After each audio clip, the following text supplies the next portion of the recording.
Good morning, students.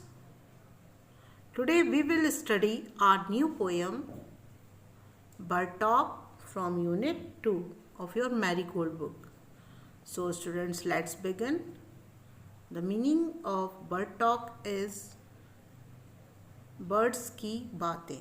तो आप इस पोएम में पढ़ेंगे there are two birds Jay and Robin, and they are talking to each other. And in fact, this poem is a conversation between two birds.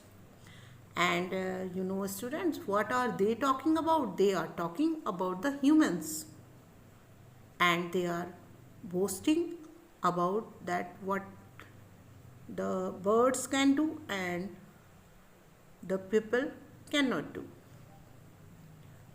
So, let's start our poem. Do you think birds find people funny? क्या आप सोच सकते हैं कि जो birds हैं ये लोगों को फ़नी बताती हैं कि कैसे ये जोकर टाइप है, फ़नी है, इनको तो देखकर हंसी आती है. Let's listen to what the robin and the jay have to say. तो चलिए देखते हैं ये जो टू बर्ड्स हैं ये क्या बातें कर रही हैं पीपल के बारे में. देखिए ये इनके बारे में बातें कर रही हैं. Think said the robin. Think, said the jay, sitting in the garden talking one day. Think, सोचो, said the robin. Robin ने कहा सोचो ज़रा. Think, said the jay. jay भी बोला हाँ बिल्कुल सोचो. Sitting in the garden talking one day. जब एक दूसरे को बातें कर रहे थे एक दूसरे से बैठे हुए गार्डन में. गार्डन होता है बगीचा. टॉकिंग बातें कर रहे थे. वन डे एक दिन. और सिटिंग क्या होता है बैठे हुए. तो एक दिन वो दोनों बैठे हुए जब बर्ड्स ये दोनों बैठी थी और दोनों बातें कर रही थी तो क्या बोले वो दोनों? सोचो ज़रा. क्या सोचें? Think about people. ज़रा इन लोगों के बारे में सोचो. पीपल लोग public. The way they grow. अरे ये कैसे बढ़ते हैं. ग्रो बढ़ते कैसे हैं ये, इनके बारे में सोचो. ये आखिर बड़े कैसे होते हैं. They don't have feathers. उनके पास तो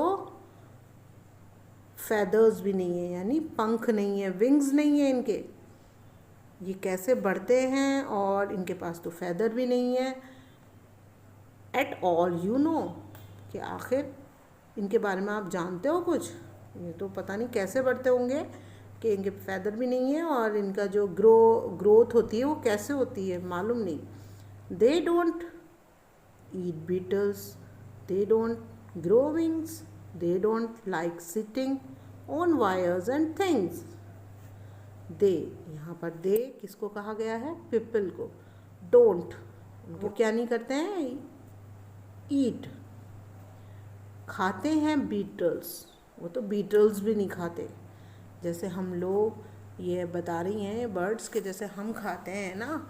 ये बीटल्स क्या होते हैं? छोटे छोटे जो इंसेक्ट्स होते हैं वो हम खाते हैं ना. ये नहीं खाते ये जो पीपल होते हैं. दे डोंट ग्रो विंग्स. ना ही उनके जो विंग्स हैं यानी कि जो पंख हैं वो भी नहीं उगते उनके पास.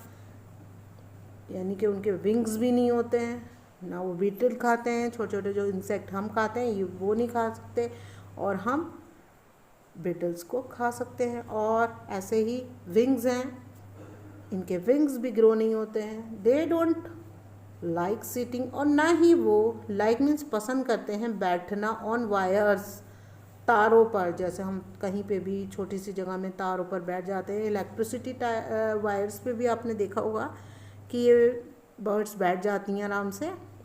एंड थिंग्स हम तो किसी भी चीज़ पर बैठ सकते हैं और ये ऐसा नहीं करते और ना ही कर सकते हैं. तो ये दोनों बर्ड्स जो हैं बहुत खुश थी इस बात को लेके और टॉकिंग कर रही थी कि आखिर ये जो लोग हैं ये कैसे हैं. ये तो कुछ भी नहीं करते हैं. Think said the robin. Think said the jay. Are not people funny to be that way. फिर से रॉबिन ने कहा सोचो ज़रा. ये भी बोला कि हाँ सोचो, आर नॉट पीपल फनी, कि इस तरह से ये जो पीपल है ये फ़नी नहीं है, इन्हें देखकर हंसी नहीं आती, टू बी वॉट दे वे, कि आखिर ये कैसे हैं। तो इस पोयम में जो कि एलिन फिशर ने राइट की है, ये दोनों बर्ड्स बातें कर रही हैं और कह रही हैं कि ये पीपल बहुत अजीब होते हैं, इनके ना तो फैदर होते हैं और ना ये बिटल खाते हैं, ना ये वायर्स पर बैठते हैं, ना इनके विंग्स ग्रो होते हैं, तो ये सब फ़नी हैं, इन्हें देखकर हंसी आती है, यानी कि ये बहुत जोकर टाइप लोग हैं। So students, you see that in this poem they are talking about the pupil. With this we have completed the explanation of our poem, and I hope you have understood the poem completely.